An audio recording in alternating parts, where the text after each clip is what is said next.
कानी बहू। किशोरी लाल जी के बेटे राघव की शादी की बात जगह जगह चल रही थी, लेकिन किशोरी लाल जी को कोई लड़की पसंद ही नहीं आती थी। और उसकी एक ही वजह थी, किशोरी लाल जी का लालची होना। उनको लड़की वालों से मोटा दहेज चाहिए था और इसी चक्कर में एक दिन वो एक बहुत पैसे वाले के घर अपने बेटे का रिश्ता लेकर पहुंचे। उस आदमी का नाम था ओम प्रकाश। देखे किशोरी लाल जी, मेरी एक ही बेटी है और मेरी सारी संपत्ति जायदाद सब कुछ मेरी बेटी नैना का ही है। पापा, नाम से लगता है बहुत खूबसूरत होगी। कितना अच्छा नाम है ना, नैना। ओ, वैसे बात तो सही है आपकी। अब इतना पैसा है, जमीन जायदाद है, इकलौती बेटी, आप भी क्या करेंगे? सब कुछ उसे ही देंगे ना। बिल्कुल ठीक पहचाना आपने। बस बेटी की शादी और सारी जायदाद उसके नाम। पापा, बिना देखे हाँ कर दीजिए ना। इतना अच्छा रिश्ता फिर कहाँ मिलेगा? माला माल हो जाएंगे हम। मैं अपनी बेटी को बुलाता हूँ। अरे नहीं नहीं नहीं नहीं, आपकी बेटी का नाम नैना है, सुनकर ही लगता है बहुत सुंदर होगी। रहने दीजिए अंकल, मैं तो आपकी बेटी के नाम से ही इतना खुश हो गया हूँ कि उसे बिना देखे शादी करने को तैयार हूँ। अब तो मैं उसका चेहरा सीधे शादी के बाद ही देखूंगा। और इस तरह राघव नैना का चेहरा नहीं देखता और उससे शादी कर लेता है।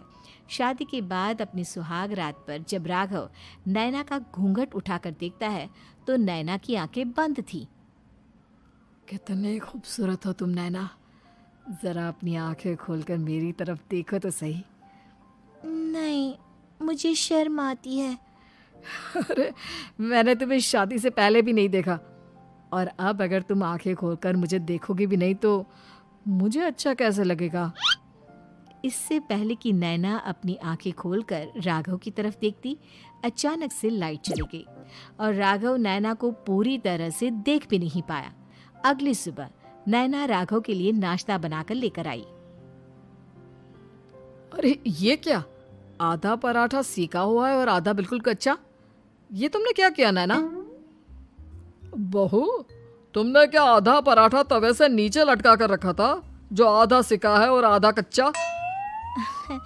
मुझे जितना दिखेगा उतना ही तो सीखूंगी ना पापा जी। जहाँ जहाँ मुझे नजर आ रहा था वहाँ मैंने सीख लिया, और जहाँ जहाँ नहीं दिखा वहाँ कच्चा रह गया होगा। इसका क्या मतलब है? ये कैसा मजाक कर रही है तुम? अरे बहू, तुमने इतना लंबा घूंघट क्यों लगाया हुआ है? देखो, हमारे घर में बहुओं को बेटी की तरह रखा जाता है, और फिर तुम तो इतना सारा माल लेकर आई हो। देखो, ये घूंघट डालकर रखने की कोई ज़रूरत नहीं है। हाँ नैना, पापा जी ठीक कह रहे हैं, तुम तो आराम से रहो, अपना ही घर समझो। नैना अचानक से अपना घूंघट उठा लेती है। अरे ये क्या पापा, नैना की तो एक आंख फूटी हुई है। नाम से नैना, लेकिन ये तो कानी बहू निकली। मेरे साथ धोखा हुआ है, धोखा। बिना दिखाए अपनी कानी लड़की मेरे संग ब्याह दी। मुझे कानी बीवी नहीं चाहिए। मुझे अभी ओम प्रकाश जी से बात करनी पड़ेगी। आखिर उन्होंने मेरे साथ ऐसा किया क्यों? अरे, आप लोगों ने ही तो पापा से कहा था कि आप लोग शादी से पहले मुझे देखना नहीं चाहते। अब मेरे पापा पर क्यों इल्जाम लगा रहे हैं? अरे लेकिन उन्हें बताना तो चाहिए था ना कि तुम कानी हो, एक आंख से तुम्हें दिखाई नहीं देता। किशोरी लाल और राघव नाराज होकर ओम प्रकाश को अपने घर बुलाते हैं। पापा जी, ये आपने क्या किया? शादी से पहले बताया क्यों नहीं कि नैना की आंखों में परेशानी है? अरे, आप ही ने तो लड़की देखने से मना कर दिया था। अरे लेकिन आप बता तो सकते थे। आपको तो हमारी बेटी की प्रॉपर्टी चाहिए थी, वो भी पूरी की पूरी। अब क्या हुआ अगर उसे आधा दिखाई देता है? प्रॉपर्टी तो आपको पूरी मिल गई ना। अरे ये क्या बात हुई? मेरी शादी प्रॉपर्टी से नहीं, आपकी बेटी से हुई है। अब ये तो पहले सोचना चाहिए था, तब तो मेरी प्रॉपर्टी देखकर तुम्हारी जुबान लप लप आ रही थी। लेकिन मैं कानी लड़की को अपनी बीवी बनाकर नहीं रख सकता। पापा, कुछ करिए ना आप। हाँ, करता हूँ। देखिए ओम प्रकाश जी, आप हमारे साथ ऐसा नहीं कर सकते। और तुम देखो, अगर तुमने मेरी बेटी से शादी तोड़ी ना, तो जो भी प्रॉपर्टी मैंने तुम्हें दी है वो तो पूरी की पूरी वापस ले ही लूँगा, और आधी प्रॉपर्टी तुम्हारी भी लूँगा। अरे मेरी आधी प्रॉपर्टी भला क्यों लेंगे आप?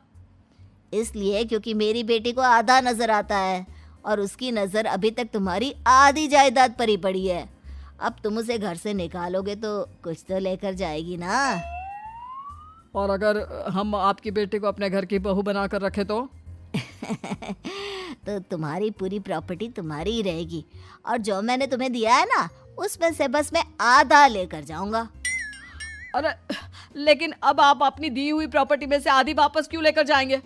अगर मैं आपकी बेटी को अपनी पत्नी बनाकर रखने को तैयार हूं तो? इसलिए ताकि भविष्य में अगर तुम मेरी बेटी को धोखा दो तो उसके पास कुछ तो रहे जो पति का हो। वैसे मेरे पास तो बहुत कुछ है, लेकिन अपने पति की कोई निशानी तो उसके पास होनी चाहिए ना। अब अगर तुमने मेरी बेटी को कानी कहा तो तुम्हें प्रॉपर्टी भी कानी ही मिलेगी, पूरी नहीं। जमाए राजा। किशोरी लाल और राघव समझ चुके थे कि वो बुरी तरह फंस चुके हैं और अब उनके पास वहां से निकलने का कोई चारा नहीं है। अब समझ में आया ना, लालच बुरी बला होती है। एक तो तुम्हें प्रॉपर्टी मिली, ऊपर से बीवी मिली, उसमें तुम्हें नखरे भी दिखाने हैं। आए बड़े, चुपचाप बैठो दोनों। कुछ दिनों के बाद नैना राघव की कार लेकर बाजार घूमने निकलती है और जब कार लेकर वापस आती है, ये क्या? एक तरफ से मेरी गाड़ी पूरी खराब हो चुकी है।